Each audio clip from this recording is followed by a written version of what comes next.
आप देख रहे हैं इंडिया न्यूज का डिजिटल प्लेटफॉर्म। आपके साथ मैं रचना बंसल। अगर आप दिल्ली एनसीआर में रहते हैं तो आपको बहुत ज़्यादा सावधान इन दिनों रहना चाहिए, क्योंकि अगर आप घर में रह रहे हैं तो भी आपको ये प्रदूषण प्रभाव डाल रहा है, और अगर आप घर से बाहर निकल रहे हैं तब तो पूछिए ही मत। बड़ी परेशानी दिल्ली एनसीआर के लोगों के सामने खड़ी हो गई है।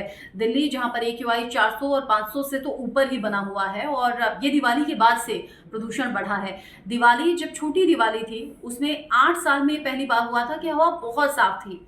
मैं छोटी दिवाली वाले दिन आसमान की तरफ देख रही थी तो आसमान बिल्कुल नीला था, बिल्कुल साफ था। तो मुझे लगा काश ये बड़ी दिवाली पर भी बना रहे। लेकिन बड़ी दिवाली पर लोगों ने जिस तरीके से पटाखे जलाए, आतिशबाजी की, उसके बाद फिर भैया दूज, फिर गोवर्धन, और उसके बाद टीम इंडिया जिस तरीके से परफॉर्म कर रही है वर्ल्ड कप में, उसके बाद लोगों को बस बहाना चाहिए। रोज पटाखे भी जल रहे हैं, आतिशबाजी भी हो रही है, और जिसका असर सीधे सीधे हम हवा में घुलता हुआ देख रहे हैं।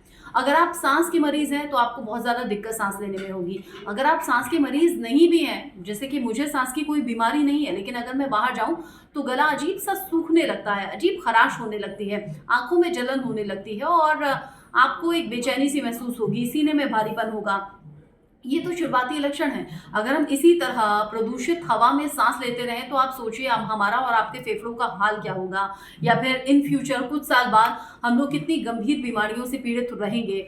लोगों से बार बार ये कहा गया कि भाई आतिशबाजी मत कीजिएगा, पटाखे मत जलाइएगा, ताकि हमारे आसपास की हवा सुरक्षित रह सके, साफ रह सके, ताकि हम और आप खुलकर इस हवा में सांस ले सके। लेकिन ऐसा हुआ नहीं, लोग अभी भी नहीं मान रहे हैं। और पटाखे आतिशबाजी के साथ एक रीजन ये भी है कि दिल्ली एनसीआर, चाहे वो दिल्ली है, गाजियाबाद है, नोएडा है, ग्रेटर नोएडा है, गुरुग्राम है, फरीदाबाद है, यहाँ सभी जगह आसपास जो गांव हैं इनसे सटे हुए, वहां जमकर पराली जलाई गई है। और वो पराली का धुआं जब आता है इधर दिल्ली एनसीआर की तरफ तो प्रदूषित हवा को कर देता है।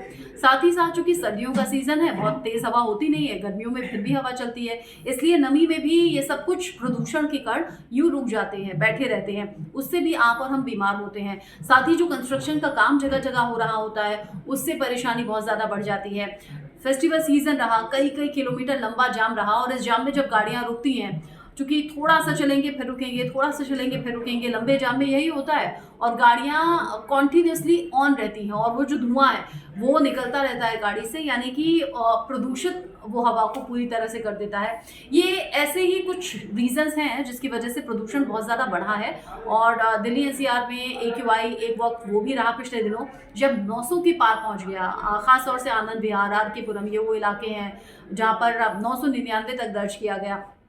अभी दिल्ली में ओवरऑल जो AQI है वो कहीं कहीं 400 500 के पार बना हुआ है। नोएडा, ग्रेटर नोएडा और गाजियाबाद का हाल तो इससे भी ज़्यादा बुरा है।